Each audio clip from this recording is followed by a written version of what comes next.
काम होते मिलाए तो सही। जीतू पटवारी जी हमारे बीच में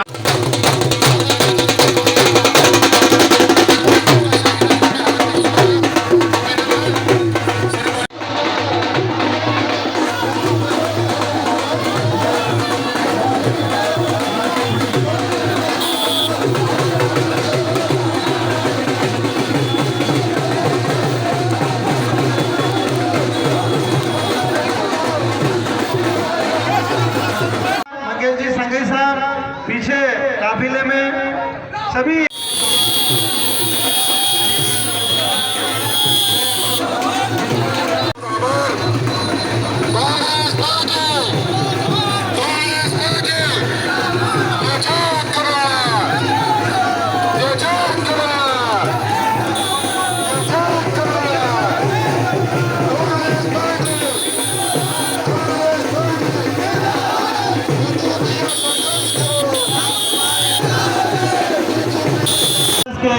मंच में काफिले में उनका स्वागत हो रहा है।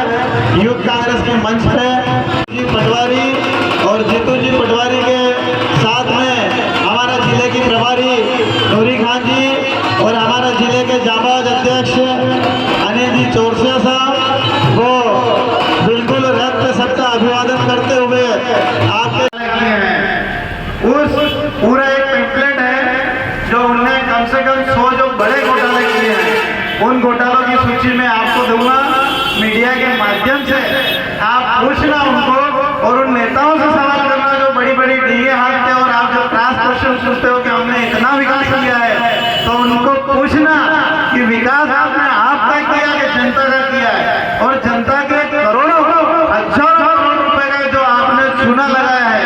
अगर आप इतने ईमानदार हो तो ये चूना आपने जनता को क्यों लगाया?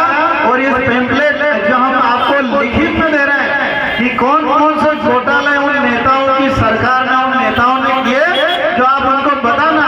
अभी आपके सामने में पूरे लिस्ट वाइज सारे घोटाले जिनमें उनके नेता शामिल हैं और उनकी परछाइयां उनके ऊपर भी है, क्योंकि उनकी आदत ऊपर से बनी हुई है। वो मर्यादा और भाषा की बात करते हैं तो मर्यादा उनको भी रखना चाहिए और मर्यादा में आके उनको जवाब भी देना चाहिए। अगर आप मर्यादा में जवाब दोगे तो मर्यादा में जवाब मिलेगा। अगर आप जनता का नहीं सुनोगे और जनता की मर्यादा नहीं रखोगे तो विपक्ष क्या पूरी जनता को भी मर्यादा छोड़ना पड़ेगी। अभी आपको मैं बता दूं, महेंद्र जी के विधायक के साथ क्या हुआ, बैठे लोग यहाँ के पूछ के बताओ कि कहाँ आपके विधायक को भागना पड़ रहा है। आप मर्यादा की बात करते हो। ये पेम्पलेट एक महेंद्र जी श्रीवास्तव को भी दीजिए ताकि ये उनके प्रतिनिधियों को जाके बताएंगे कि इस प्रकार के घोटाले, अभी तो ये सरकार के घोटाले हैं, आपके घोटाले हमारे बीच में आ रहे हैं। नूरी खान जी को मंच में आने का रास्ता दें, साथ में इंद्रमल जी पामेजा, मंगेश जी संगई साहब, पीछे काफिले में सभी नेतागण बता रहे हैं। कार्यकर्तागण, केवल नेता लोग ऊपर आए, कार्यकर्ता से निवेदन है कि सभी नीचे, सभी से निवेदन है कि मंच से नीचे रहे कार्यकर्ता। हमारा बीच में जीतू जी पटवारी जो मध्य प्रदेश के आम मान और जोरदार तालियों से स्वागत करें उनका। जीतू जी पटवारी मंच पे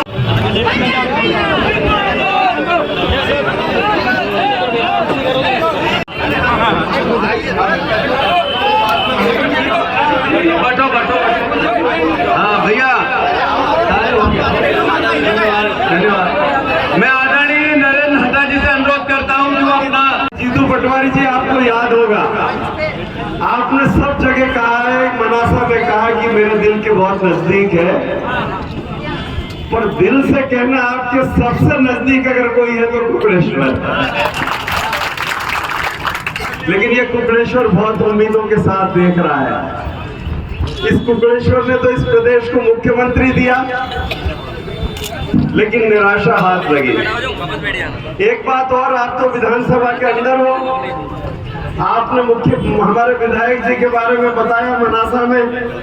एक चीज आपने और पता नहीं याद है कि नहीं आपको, कि वो पान बहुत खिलाते हैं मुख्यमंत्री जी को। मैं सही कह रहा हूँ? सही, राइट, सही कह रहा हूँ। वो पान तो कुकड़ेश्वर के ही है। हमारा कांग्रेस पार्टी आज मंच पर विराजित जो परिचय के मोहताज नहीं है, आप सब लोगों के बीच में आते रहे हैं और पहले भी आपने ऐसे ही स्वागत किया था इसी मंच पे।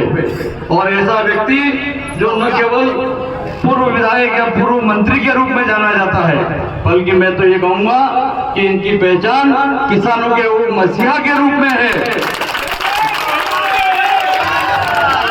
जिनकी बात केवल जीतू पटवारी जी रहे, जिन्होंने विधानसभा में जमीन से लेकर विधानसभा तक उठाई और आपके गेहूं के समर्थन मूल्य के 3000 रुपए के लिए शिवराज को मजबूर किया।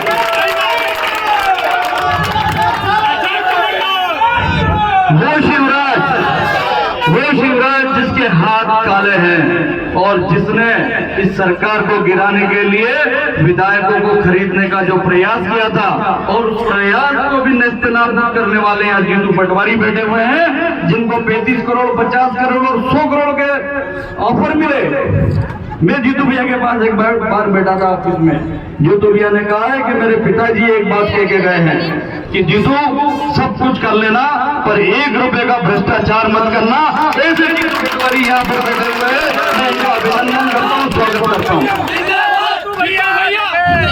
फिर इसके बाद शिवराज सिंह ने क्या किया, जब जीतू भाई की आवाज बुलंद हुई, पूरे प्रदेश के लोग वहां पहुंचे, मैं भी पहुंचा था, पाल चंद्रशेखर पालीवाल जी भी उसमें पहुंचे थे, हम पूरी टीम के साथ जब वहां पहुंचे, इनको विधानसभा से बर्खास्त कर दिया, जैसे आज राहुल गांधी जी को लोकसभा की सदस्यता से बर्खास्त किया था।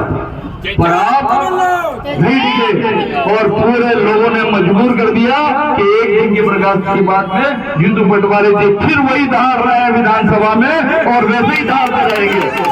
मंत्री के खिलाफ किसानों के लिए, नौजवानों के लिए और हर व्यक्ति के लिए आपने भोपाल में आप लोगों के लिए लड़े नहीं, लेकिन ये प्रदेश का मुख्यमंत्री आप और हम सब टीवी पर देख रहे हैं कि ये सिर्फ और सिर्फ आज आप देख लो, अगर आदमी की बुद्धि खराब होती है।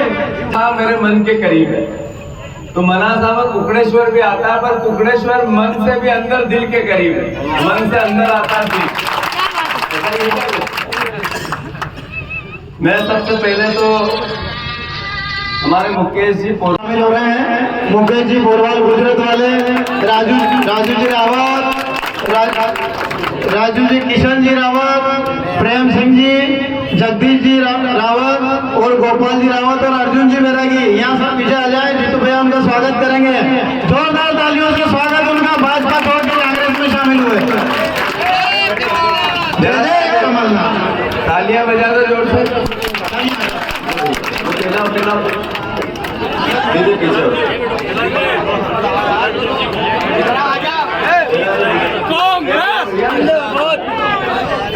अच्छा, मैं थोड़ी सी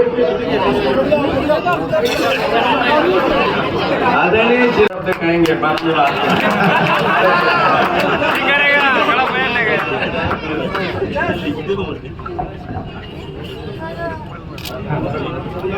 इस मंच पर उपस्थित पदमानी जीतू जी पटवारी साहब, हमारे प्रभारी और इस यात्रा के संयोजक परम आदरणीय इंदौरा साहब, हमारे राष्ट्रीय सचिव नाडा जी, भाई इंदरमल जी, संगई जी, सभी ब्लॉक अध्यक्ष और इस कुकड़ेश्वर की शानदार जनता, जोशीली जनता, जाबाज जनता। गिरफ्तार कौन हुए?